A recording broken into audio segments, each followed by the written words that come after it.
Hello and welcome to Ula Tea Leaf Readings. My name is Lenor and tonight I'm going to be reading your tea leaves.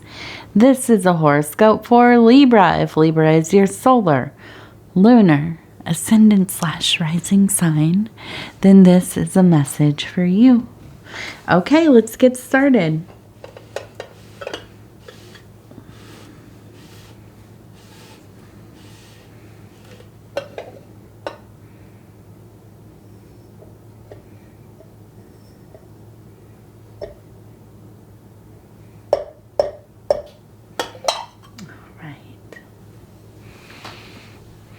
Let's see, what do these tea leaves have to say tonight? All right, Libra. So, our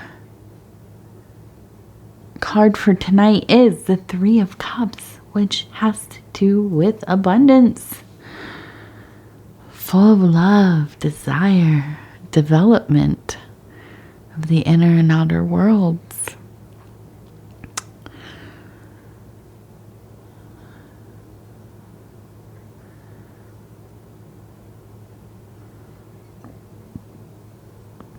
And I feel like, well, just gonna push right through that. Okay, so I want to start maybe right here. So we have what looks like maybe an angel. Okay, the hair. And kind of casting its gaze down this way. And as we turn, I see a person lying here beneath the moon, the crescent moon, and we have a candle. The candle is not lit, okay? Now this angel that we have also looks like a bat on this side. Okay, so first of all, I feel like this is a visitation, being watched over during your sleeping periods. We have a turn towards the nocturnal. Definitely a feeling of dream visitations. Okay, but with that kind of gaze coming down, I feel like this feeling of feeling safe, being held by this energy. Sometimes when I this is kind of silly, I guess, but sometimes when I go to bed, and if you've watched any of my other readings, I do talk a lot about doing kind of like dream prompts, having set kinds of kind of active imagination or like almost like a guided meditation that I have for different things I want to dream about, different places I want to go in my interior spaces.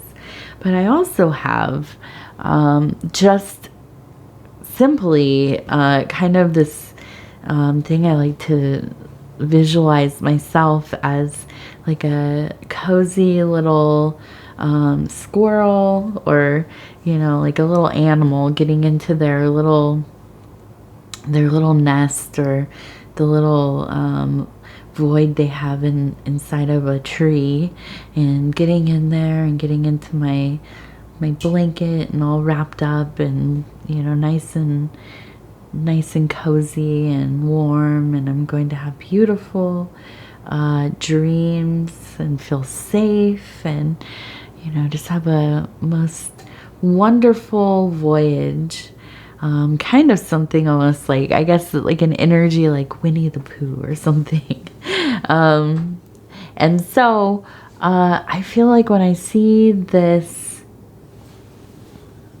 angel kind of gazing down on this sleeping person here, I feel like you have felt in a place of abundance, but safety and restfulness. A place where things feel enough. Isn't that a strange concept? To just feel like everything is enough right now. Content. You're not lacking anything. There's nothing more you need to, buy or acquire. There goes TT. TT says hello. She doesn't know. She knows contentment when she's sleeping, for sure. But right now, she's not content. She wants me to hold her, I think. She tells me when it's bedtime, and it's getting close. I think it's almost 11:30. So, but if you can imagine being in that place, I feel like you are there, if not right there, very close. And I think for this moment, it is a true blessing. A complete blessing. Complete. Wow. I don't think about that a lot. I guess like a wholeness. Yeah, I think, holistic, wholeness, holy. But complete. Content. I don't know. Sometimes I feel like that. I do. Especially when I'm with my daughter. When we're cuddling and everybody's in a good mood and nobody's hungry or upset about not being able to, I don't know, go play in the mud at this very moment or whatever it is. Always at the most inopportune moments is it, okay, we're going to be going to school. Well, I want to play in the mud right now. Well, you could have played in the mud any other time, but not right this second. None of that, right? That vibe is gone, missing from this perfect moment of contentness. Everybody's happy. Everybody's happy. Everybody's together. Like 3 snug little bugs, right? Well, I guess it's 5 of us with the cats, because they're always there too. Never are they not.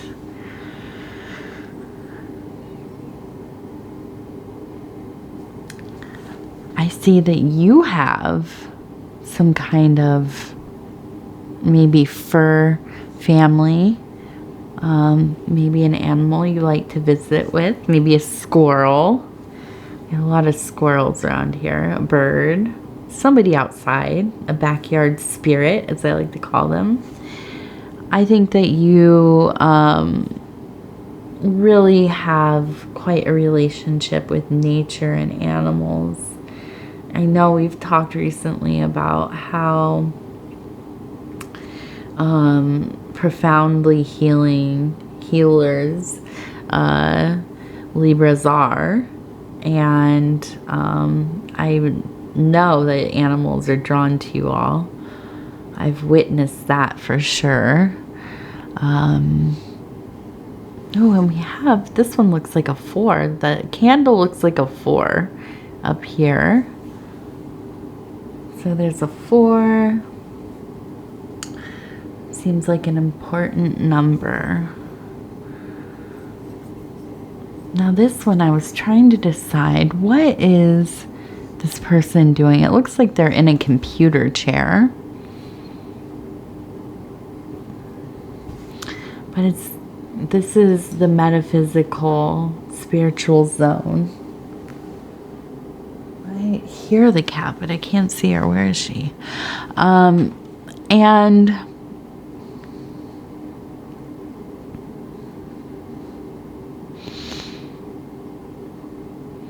I wonder if you're not doing some kind of research. We also have a dolphin down here. Very psychic time for you. But I feel like Interesting. I feel like maybe through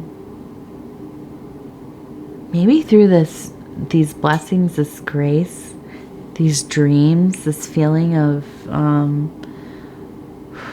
just tranquility, serenity. I wonder if you're not studying some kind of religious system, spirituality. It seems maybe you are inspired here to begin a new part of your spiritual journey. Maybe more focused than this last cycle that you were in.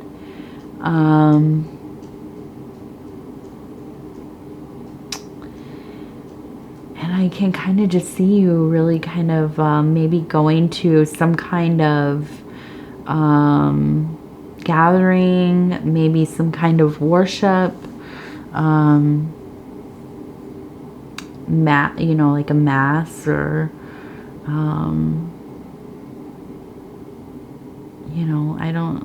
don't know, some kind of function, ceremony, or going to a holy site, a temple possibly of some kind. But I think that there's a sense of a lot of research and a feeling of wanting to put that into motion. Maybe going on a retreat. Maybe you're looking for the right kind of thing for you. If you have the will and the way, I say do it. Study widely. I always used to call it kind of like a spiritual voyeurism. I don't think it's necessary. And now I think back, and it wasn't that I'm a voyeur, but I do less now. I just don't have the time. But when I was younger, from a young age up into my 30s, I would go to all kinds of different kinds of places of worship. There are different Sabbaths and things, and watch, be part of it, watch. I think it's really important. It was for me, it is for me still, to see people in a place of grace, in their devotion. Sometimes I didn't feel much. Other places I walked into and would see their ceremonies, their rituals, and be absolutely transported. No doubt that there was, something that I personally perceived to be divine. And, it's different for us all. But I really believe, and I think the same about traveling, right? Experiencing different kinds of, landscapes and people and art and music and all these kinds of things. Do it widely, while you can. But also, sacred places, religious observances, feasts, festivals, whatever you can find. Go and look with unbiased eyes, and an open heart. It is truly a gift, and I don't know. I don't know. I guess I don't know why I have never had the instinct to really close that, like, this is wrong and I don't believe this, and therefore I can't, witness it or be near it, or, whatever. I find that it is the greatest honor. If I understand or if I don't, it doesn't matter. That's not up to me. But to be allowed and invited, and you know, it's one of the most beautiful things in life. And it is, you know, I don't know. We live in a time where things are more accessible to us. And oh my goodness, why not, right? Why not go out there and search? Look, be an explorer. You know, and so when I see this kind of alignment, I think, oh, this is exciting. You know, it puts a little fire in my own heart. I need to get out there myself. I look forward to the harvest festivals. I look forward to all of the many winter holidays, feasts, rituals. It's so potent with that, you know, coming up. And of course, in the southern hemisphere, it will be the spring and summer, and all of those corresponding feasts and rituals and ceremonies and holidays.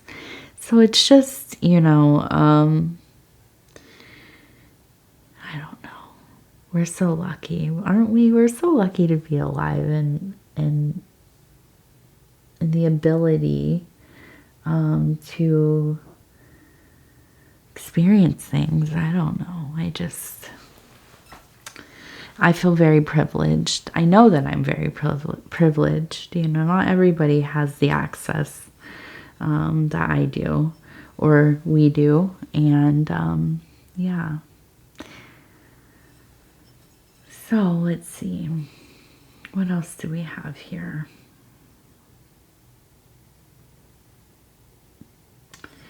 I see a person on a boat, so traveling, and I see a person here in two people actually in postures of prayer. Okay. I really think that I really feel that there is quite a current going through your spirit right now. It feels like such an enlightened time.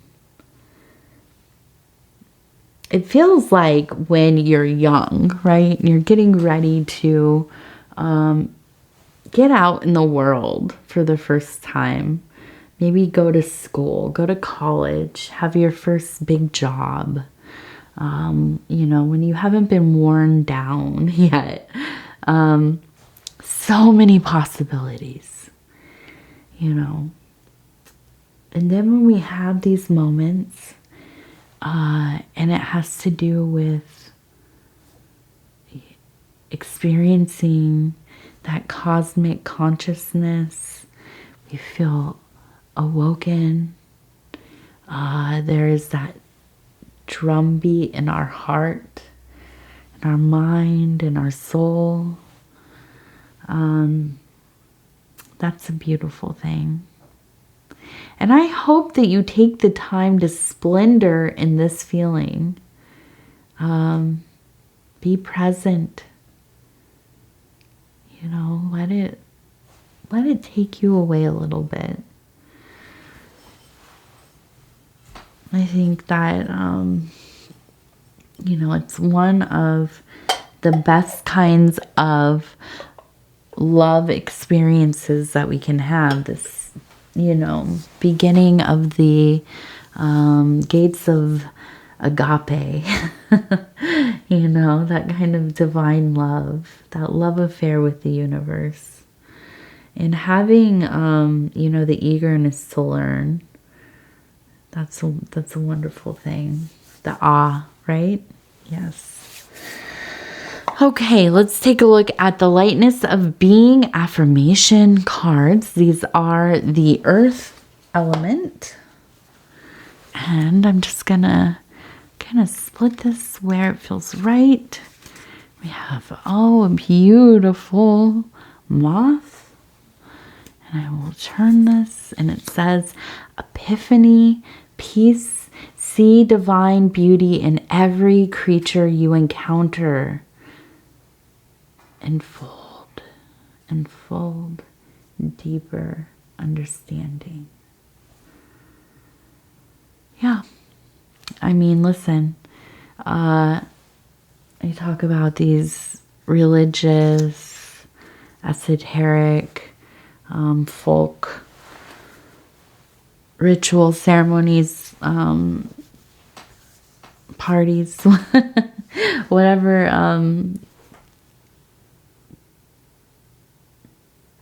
But, you know, some of the most holy places we will ever be are in nature, among the animals, the bugs, the insects, the minerals, the, you know, the beautiful, beautiful things that teach us about the ebb and flow of life.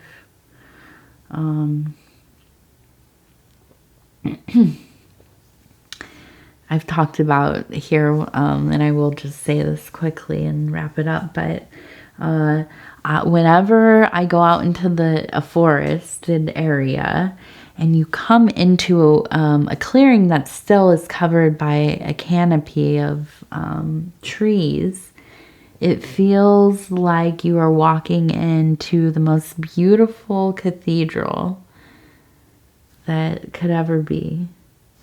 What a beautiful place, with the sun kind of coming through the leaves as they move, the sounds, the birds, the wind. You know, it's in I think the Gospel of Thomas, where it says, you know, split a piece of wood and I am there. This is, you know, a Gnostic text, and this is from,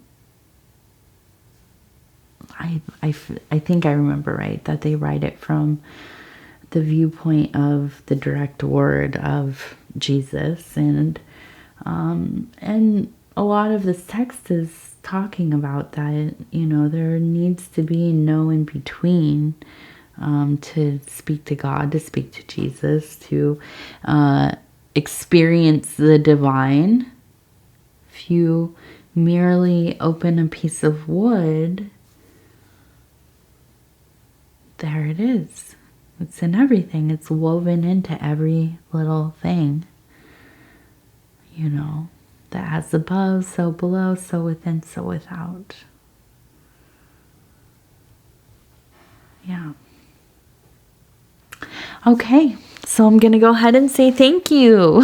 Thank you for spending this time with me. It is always such an honor to be able to bring these messages to you. If you would be so kind as to like the video, it helps us get into the algorithm. And as we know, the algorithm kind of rules the universe now, doesn't it? So we like to make it happy with the engagement that it wants, and that can be things like liking the video, sharing the readings on other social media platforms, watching the readings from the beginning to the end, and of course you don't have to do any of these things, but I like to mention them in case you're wondering how you might be able to support the channel. Other than that, if you want to subscribe, I wish you would. You can hit that little bell when you do. Other than that, you can. You can. and also, I wish that you would. Leave a comment. I read them all. I love getting to know you. I love hearing what you're thinking about, what's going on in your lives. You know, it's one of the best things about having a channel, doing these readings, is the emerging community here. And I really find so much love and kinship in the messages. Some of you have been here since the beginning of the channel. Some of you, you know, for a lot of months. And I feel like you're becoming family. getting to know you day after day. So, yeah, I thank you and I love you all, and we will talk in just a few days.